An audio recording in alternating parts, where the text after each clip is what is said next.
All right, Taylor, thank you so much. You know, after 6.5 hours of protests is where we started to see things take a turn about 8:30 last night. Before that, groups are marching along Main Street. This morning, a lot of graffiti left along the path where a lot of those marches took place. Let's bring in 41 Action News reporter Charlie Keegan to show us what that looks like this morning. Charlie.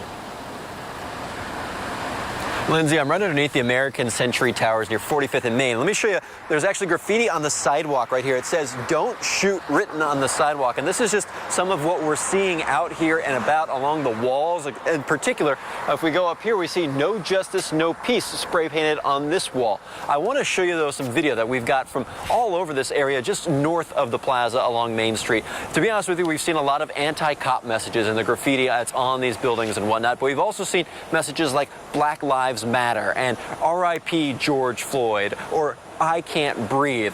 We saw some businesses that kind of prepared for this by putting up plywood, at least over their glass windows. So for them, removing the graffiti will just be a matter of removing that plywood. For others, though, they'll have to really work a little harder to get the spray paint off surfaces like brick or stone.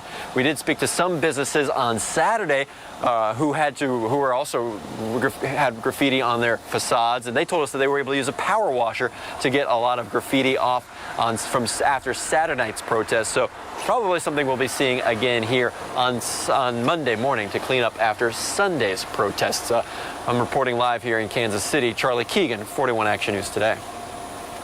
Charlie, you've been talking to people a lot. Does the graffiti hammer home the message of the movement? Does it take away from that?